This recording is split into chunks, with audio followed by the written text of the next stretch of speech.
Kuwa gatatu tariki ya mbere kwezi kwa kane umunsi wa 91 mu minsi 365 igize umwaka. Uyu munsi turasoma ijambo ry'Imana turasanga mu butumwa bwiza bwa Yesu Kristo ko bwanditswe na Luka ibice 23 turare ku murongo wa mbere tugeze ku murongo wa 12. Dusome mu izina rya Yesu. Umurongo wa mbere.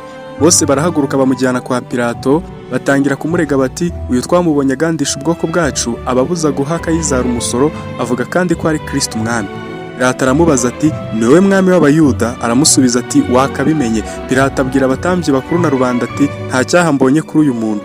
Nabo barashega bati, agomesha abantu, yigisha i Yudaya hose uhereye i Galilaya ukageza nino. Pilato abyumvishe ko ari umunyagalilaya, amenya ko ari uwo mu gihugu ca Herode, amwoherereza kwa Herode kuko nawe yari ari Yerusalemu muri iyo minsi. Herode abonye Yesu aranezerwa cyane kuko uhereye kera yashakaga kumubona, kuko yumvaga inkuru ze kandi yifuzaga kubona ikimenyetso yakora. Amubaza amagambo menshi ariko ntiyagira icyo amusubiza. Abatambyi bakuru n'abanditsi barahagarara bakomeza kumurega cyane. Herode n'abasirikare be baramunegura, baramushinyagurira, maze bamwambika umwenda ubengerana bamugarurira Pilato. Herode na Pilato bahera ko buzura uwo munsi kuko mbere babanaga. Amen.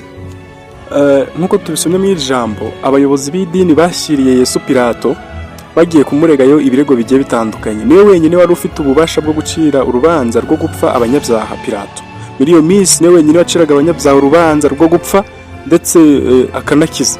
Naho nabo banyedini nabo baje kumurega, nabo birinze kumugezaho ibirego bijyanye n'iby'idini kugira ngo Pilato ataza kuvuga ko ibyo bintu bitamureba.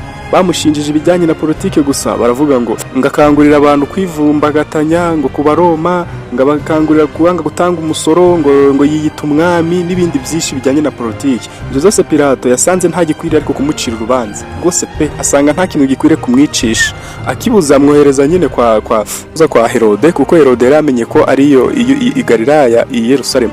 Arangije amwoherezayo. Herode amubonye amubaza amagambo menshi ariko ntiyagira icyo amusubiza. Pilato yamenye ko Yesu akomoka i Galilaya, yikuraho urubanza arwoherereza Herode. Uyu yahoraga ashaka kureba Yesu ngo amukorere ibitangaza. Igitangaje nuko nta na kimwe yabonye, nta na kimwe yigeze amusubiza. Yaramubajije, aramureba, aramwihorera.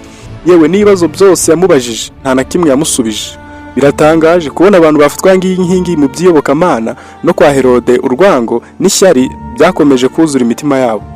Uyu munsi dufite icyifuzo tugiye gusengera muri iki gitondo. Icyifuzo dufite kiravuga ngo dusabe Imana itwongerera urukundo, ejo urwango rutazatuma twanga n'uwo tudafiteho ubushobozi. Amen.